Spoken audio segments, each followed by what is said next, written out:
Tweet ने दोस्तों देश की सरकार को हिलाकर रख दिया। देश की एक्सटर्नल अफेयर्स मिनिस्ट्री को एक स्टेटमेंट देने पर मजबूर कर दिया। हाँ बिल्कुल, मोदी जी थर-थर कांप रहे हैं। अमित शाह आज रेजिग्नेशन दे देंगे और तोमर जी फार्म बिल्स को विड्रॉ करने वाले हैं। कमला हैरिस जो कि आज के दिन यूएसए की वाइस प्रेसिडेंट हैं, इनकी नीस मीना हैरिस ने ट्वीट किया, we should all be outraged by India's internet shutdowns and paramilitary violence against farmer protest. हाँ, कमला हैरिस की नीस उड़ी बाबा, पता है कौन है वो? नहीं ना, मुझे भी नहीं पता है। पर आईएमएफ पता है क्या है? जी हाँ दोस्तों, आईएमएफ ने इंडिया के नए फॉर्म बिल की तारीफ की है। पर हमें क्या है, हम तो कांग्रेसी गुलाम हैं, तो हमें कमला हैरिस की नीस एक्सपर्ट लगती है, जैसे हमें राहुल गांधी में पीएम ने बनने की सारी खूबियां नजर आती हैं। ट्वीट्स में दोस्तों ना तो ये फार्म बिल्स को सपोर्ट कर रहे हैं, ना ही इनके अगेंस्ट है, बल्कि ये आवाज उठा रहे हैं ह्यूमन राइट्स को लेकर, फार्मर्स के प्रोटेस्ट करने के राइट्स को लेकर। जैसे कश्मीर में टेररिस्ट, सेपरेटिस्ट, स्टोन पेल्टर्स के ह्यूमन राइट्स होते हैं, और वो सैनिक जिसको स्टोन पेल्टर ने लात घुसे मारे थे, उसका कोई ह्यूमन राइट नहीं होता। शहीद हुए सैनिकों के कोई ह्यूमन राइट नहीं होते। ठीक वैसे ही प्रोटेस्ट के नाम पर दंगा करने वाले के ह्यूमन राइट्स होते हैं। जो 450 के करीब पुलिस वाले इसमें घायल हुए हैं, उनका कोई ह्यूमन राइट नहीं होता। इसीलिए तो इनके जीजा जी किसान रॉबर्ट वाड्रा की धर्मपत्नी कल एक दंगाई के घर पहुंची और उसे शहीद का दर्जा भी दे आई। खैर, जिसकी मां के आंसू बाटला हाउस एनकाउंटर के आतंकियों के लिए बह सकते हैं, उससे मैं ज्यादा उम्मीद भी नहीं कर सकता। जैसी मां वैसी बेटी। इस वीडियो को देखिए दोस्तों, ये वीडियो कोई इंडिया चाइना बॉर्डर या इंडिया पाकिस्तान बॉर्डर का नहीं है, ये वीडियो है हमारे दिल्ली के बॉर्डर का। ये है अरेंजमेंट्स जो हमारी सरकार ने हमारे किसानों के लिए करी हैं। गौर से देखिए यहाँ पर कितने बैरिकेड्स लगा रखे हैं, जैसे कि दूसरी तरफ कोई बड़ा ही टेररिस्ट ग्रुप खड़ा हो या कोई वॉर जोन हो, ये जहां पर इतनी बड़ी प्रोटेक्शन की जरूरत पड़े। कंक्रीट की दीवारें सीमेंट भर भर के इन्होंने लगाई, स्पाइक्स इंस्टॉल करी गई सरकार के द्वारा किसानों को रोकने के लिए। बार्ब्ड वायर्स हैं इनके ऊपर, नोकीली तारें जिनसे चोट लग सकती है। और जरा गिनकर देखिए ये कितनी है, 6-7 लेयर होंगी यहाँ पे बैरिकेडिंग की कम से कम। लेकिन 26 जनवरी जितने इंपॉर्टेंट दिन को, जब सवाल लाल किले जितनी इंपॉर्टेंट बिल्डिंग को प्रोटेक्ट करने का था, तो पुलिस कहीं दिखाई ही नहीं दी। यही तो दोगलापन है। पुलिस 26 जनवरी को ना रोके तो क्यों नहीं रोका, और अब जब रोक रही है ताकि 26 जनवरी दोहराया ना जा सके, तो इसके हिसाब से पुलिस गलत कर रही है। हम सबको पता है 6 फरवरी को ये लोग दिल्ली में फिर से घुसने की साजिश कर रहे थे, दंगा करने की साजिश कर रहे थे। इसीलिए बैरिकेडिंग लगाकर पुलिस रोकने की कोशिश कर रही है। कई केसेस में जर्नलिस्ट को अरेस्ट किया गया, जैसे कि मनदीप पुनिया के केस में दिल्ली पुलिस ने इन्हें कई सेक्शंस के अंदर अरेस्ट किया, फालतू के रीजंस में बिल्कुल, जैसे कि obstructing public servant in discharge of public functions, assault on a public servant. ये पुनिया कौन है? अच्छा, वही ना जिसने बैरिकेड तोड़ने की कोशिश की, फिर एसएचओ ने रोका तो उससे बदतमीजी की, रूल्स ब्रेक किए। पर वामपंथियों के हिसाब से पुनिया दुनिया का सबसे सच्चा ईमानदार पत्रकार है, तो उसने अगर बोला है कि उसने ऐसा कुछ नहीं किया, तो हम सबको तुरंत ही इस बात पर विश्वास कर लेना चाहिए। पुलिस ने एलिजिडली एक वार्निंग इशू करी है उन लोगों के लिए जो प्रोटेस्ट करने लग रहे हैं। एक सर्कुलर में पुलिस ने कहा है कि जो लोग धरने में बैठेंगे, प्रोटेस्ट में पार्टिसिपेट करेंगे या सड़कों को ब्लॉक करेंगे, उन्हें कोई भी सरकारी नौकरी नहीं मिलेगी या सरकारी कॉन्ट्रैक्ट्स नहीं मिलेंगे। यानी अब लोगों से उनका डेमोक्रेटिक राइट ही छीना जा रहा है प्रोटेस्ट करने का। उत्तराखंड में बीजेपी की सरकार है, वहां पर पुलिस ने कहा है कि जो लोग सोशल मीडिया पर एंटी नेशनल पोस्ट करेंगे, पुलिस उनके पासपोर्ट की पुलिस वेरिफिकेशन करने से मना कर देगी। भला इनसे पूछे क्या है यहाँ पर डेफिनेशन एंटी नेशनल की। दोस्तों, यहां राठी ने झूठा नैरेटिव तैयार किया। दोनों ही स्टेट्स बिहार और उत्तराखंड में पुलिस का कहना है, अगर कोई हुड़दंग करता हुआ दिखा या किसी भी तरीके से क्रिमिनल एक्टिविटी में इन्वॉल्व रहा, तो उसके खिलाफ स्ट्रिक्ट एक्शन होगा। फर्दर, अगर उसे गवर्नमेंट जॉब चाहिए या फिर किसी भी रीजन से, चाहे फायर आर्म्स या वगैरह वगैरह के लिए कैरेक्टर सर्टिफिकेट की जरूरत होगी, तो उस सर्टिफिकेट में उसके इस आचरण को क्लियरली मेंशन किया जाएगा। आप मुझे बताइए कि इसमें गलत क्या है? इसमें कुछ भी गलत नहीं है। तुम प्रोटेस्ट के नाम पर दंगा करो, क्रिमिनल एक्टिविटी करो, उसमें इन्वॉल्व रहो, और फिर तुम चाहो कि पुलिस तुम्हें अच्छा कैरेक्टर सर्टिफिकेट दे, ये कतई नहीं हो सकता।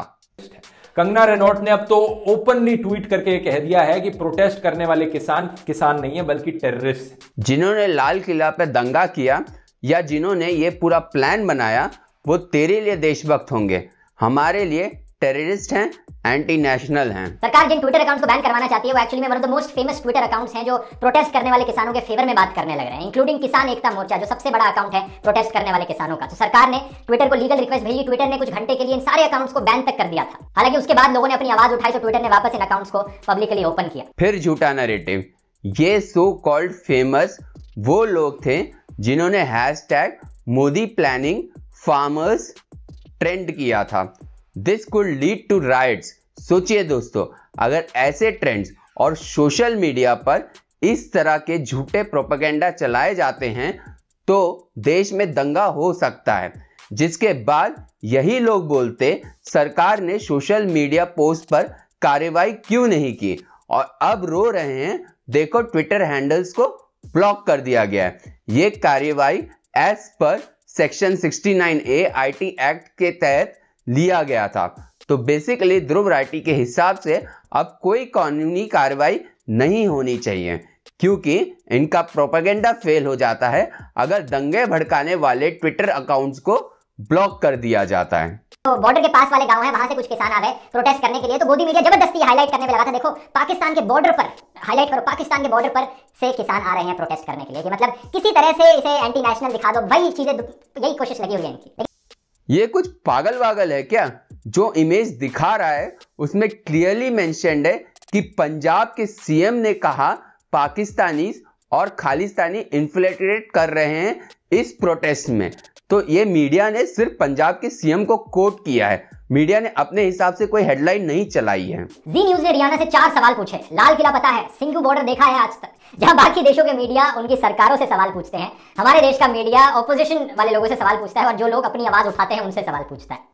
वाह नमूने, मतलब कोई हमारे देश को लेकर बेफुजूली का ट्वीट करे, देश को बदनाम करने की कोशिश करे तो उससे सवाल नहीं पूछना चाहिए। कोई अपोजिशन का लीडर पीएम बनने के ख्वाब देख रहा हो तो उससे हमें सवाल बिल्कुल नहीं करना चाहिए। अब की बार ट्रम्प सरकार के नारे लगाते हैं तब सब चलता है, जब बॉलीवुड सेलिब्रिटीज और आप लोग ब्लैक लाइफ मैटर्स के ऊपर आवाज उठाते हैं, अमेजॉन फॉरेस्ट के ऊपर आवाज उठाते हैं, तब सब सही है। लेकिन अगर कोई फॉरेनर इंडियन इशू के ऊपर आवाज उठा दे तो भाई ये कैसे कर दिया, ये सबसे बड़ी प्रॉब्लम हो गई, ये तो इंडिया का इंटरनल इशू बन गया। लेकिन दूसरा और ज्यादा इंपॉर्टेंट पॉइंट ये है कि भाई क्यों नहीं बोले। आज के दिन दुनिया इतनी ग्लोबलाइज बन चुकी है कि एक जगह कुछ होता है तो उससे दूसरी जगह पर असर पड़ता है। जब अमेजॉन फॉरेस्ट जलाया जाता है ब्राजील में, तो ये हर इंसान का कर्तव्य नहीं बनता कि उस पर आवाज उठाई जाए। दुनिया भर के इश्यूज पर बोलो, कोई नहीं रोक रहा है, पर 18 करोड़ लेकर बोलना जस्टिफाई नहीं किया जाता है। सुनियोजित तरीके से ट्वीट्स कर प्रोपेगेंडा करना जस्टिफाई नहीं किया जा सकता। अच्छा, दूसरा ये था कि कुछ लोग कह रहे थे कि ये पेड ट्वीट होगा। अगर हम इस बात को छोड़ दें कि यहाँ पर रियाना की नेटवर्थ कितनी है, $100 of million की नेटवर्थ है, यहाँ पर एक ट्वीट करके पैसे कमाने की क्या जरूरत पड़ी इतने बड़े बड़े सेलिब्रिटीज को, इस बात को इग्नोर भी कर दें और मैं ये अज्यूम कर लूं कि मुझे नहीं पता कि उन्हें एक्चुअली में पे किया गया था या नहीं पे किया गया था। लेकिन एक सिंपल चीज हम कैसे भूल रहे हैं कि यहाँ पर लोगों की अपनी इच्छा भी हो सकती है आवाज उठाने की। जब मैं रशिया में पुतिन की डिक्टेटरशिप के खिलाफ वीडियोस बनाता हूँ तो क्या इसका मतलब ये हुआ कि रशिया की ऑपोजिशन पार्टी ने मुझे पैसे दिए हैं? मैं अरे बेटा तुम तो बड़े बोले हो, और ये नहीं, तुम अभी इतने बड़े सेलिब्रिटी नहीं हुए कि कोई तुम्हें पुतिन के खिलाफ वीडियो बनाने के पैसे दे। तुम सेल्फ प्रोक्लेम्ड एक्सपर्ट हो। सेलिब्रिटीज पेड ट्वीट नहीं करते, ये अपने चोमू अंधे फॉलोअर्स को समझाओ, वो बेवकूफ मान भी जाएंगे। और दोस्तों, राठी को कभी केजरीवाल के खिलाफ बोलते देखा है आपने? मैंने तो कभी नहीं देखा। ये आवाज नहीं उठाता, बस बीजेपी के खिलाफ फेक नैरेटिव चलाता है। एंड में इन्होंने 2 हैशटैग्स यूज किए, #इंडिया टुगेदर और #इंडिया अगेंस्ट प्रोपेगेंडा। स्टेटमेंट के रिलीज होने के कुछ मिनटों बाद ही कई बॉलीवुड सेलिब्रिटीज ने ट्वीट्स करने शुरू किए। अक्षय कुमार, अजय देवगन, करण जौहर, जो कि ऑब्वियसली अभी तक सारे डेमोक्रेटिक इश्यूज को लेकर, ह्यूमन राइट्स को लेकर एकदम चुप बैठे थे, लेकिन अचानक से इनकी आंख खुल गई और ये कहने लगे कि हाँ भाई ये बात तो सही है, ये इंडिया की इंटरनल प्रॉब्लम है, #India together, #India against propaganda. ये वही सेलिब्रिटीज हैं जब बाहर कोई इशू होता है देश से तो बड़ी जल्दी एकदम से एक्शन लेना शुरू कर देते हैं, एक्टिविस्ट बन जाते हैं, ब्लैक लाइव्स मैटर। लेकिन जब इंडिया में इश्यूज की बात आती है तो चुप रहते हैं या फिर यहाँ पर गवर्नमेंट की ही साइड लेते हैं। इनफैक्ट सचिन तेंदुलकर जैसे स्पोर्ट्समैन ने भी ट्वीट्स किए इन हैशटैग्स का इस्तेमाल करके। External forces can be spectators but not participants, Indians know India and should decide for India. अब जरा सोच। एंड देन वही रोना कि सचिन, अजय देवगन, अक्षय कुमार कभी ह्यूमन राइट्स पर नहीं बोलते और यहाँ सरकार के हक में ट्वीट कर रहे हैं। राठी के हिसाब से रियाना का पेड ट्वीट नहीं था और उसे बड़ी चिंता हुई इंडियन फार्मर्स की। पर सचिन, जिसने इस पे ट्वीट किया है, उसने सरकार के कहने पर ट्वीट किया है। मतलब अपने देश का बंदा गलत है और रिहाना को सारी चिंता है। दूसरा, ह्यूमन राइट्स की बात, तो सचिन अजय देवगन ने बहुत चैरिटी की है। सचिन ने अपने बैट की ऑक्शनिंग कर उसका पैसा चैरिटी में दिया है। कई अवेयरनेस एड्स फ्री में किए हैं। अल्कोहल सिगरेट्स को कभी एंडोर्स नहीं किया। सचिन हर साल अपनी बेटी का जन्मदिन मुंबई के स्लम्स में रहने वाले लोगों के साथ मनाते हैं। इसके अलावा free education, cancer campaign, Chennai के आई हॉस्पिटल में सपोर्ट देना या फिर फूड रिलीफ कैंपेन्स तक चलाए हैं सचिन तेंदुलकर ने। अजय देवगन और अक्षय कुमार ने भी ह्यूमन राइट्स को ध्यान में रखते हुए कई सारी चैरिटीज की हैं। अक्षय कुमार ने भारत के वीर जैसे कैंपेन्स के माध्यम से देश के सैनिकों के लिए बहुत कुछ किया है। पर क्योंकि इन लोगों ने देश की बात की है तो राठी को इनको बदनाम कर रहा है। और कौन है राठी? क्या औकात है इसकी सचिन या लता मंगेशकर के सामने? इसके हिसाब से सच्चे सेलिब्रिटीज तो वो हैं जो मुसलमानों को भड़काते थे कि सीए से उनकी नागरिकता चली जाएगी, जो किसानों को कह रहे हैं मंडी खत्म हो जाएगी और अंबानी अडानी तुम्हारी जमीन छीन लेंगे। ग्रेटा थुनबर्ग को एक्सपोज कर रहा है। ग्रेटा थुनबर्ग ने ओपनली अपना सपोर्ट जताया था फार्मर्स के फेवर में और नीचे एक टूल किट का गूगल डॉक रिलीज किया था जिसमें उन्होंने लिख के बताया था कि हम कैंपेन करेंगे, हम जो सारे एक्टिविस्ट हैं जो फार्मर्स के सपोर्ट में कैंपेन कर रहे हैं, हम ये हैशटैग्स इस्तेमाल करेंगे। इस तरह से आपको ट्वीट्स करने चाहिए, जो कि कोई नई चीज नहीं है, क्योंकि अगर आपने ग्रेटा थुनबर्ग की फ्राइडेज फॉर फ्यूचर और क्लाइमेट स्ट्राइक वाली कैंपेन्स देखी है तो उनमें भी सिमिलर से डॉक्यूमेंट जारी किए गए हैं। एक्टिविस्ट को बताया गया है कि इन हैशटैग्स को फॉलो करो, इस दिन इस टाइम पर यहाँ पर कैंपेन्स होंगी। पूरे डॉक्यूमेंट को एक सीक्रेट लीक की तरह प्रेजेंट किया कि ये देखो हमने ग्रेटा थुनबर्ग को एक्सपोज कर दिया है। इसको बोलते हैं मोदी हेट्रेड में खुद को बेच देना।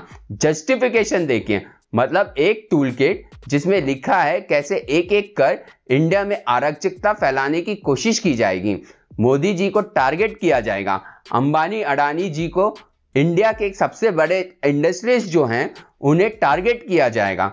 वो टूल किट राठी के हिसाब से एक नॉर्मल चीज है।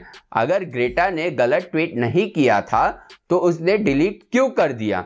सिंपल सी बात है, पोल खुल गई है। इस प्रोटेस्ट की पोल खुल चुकी है।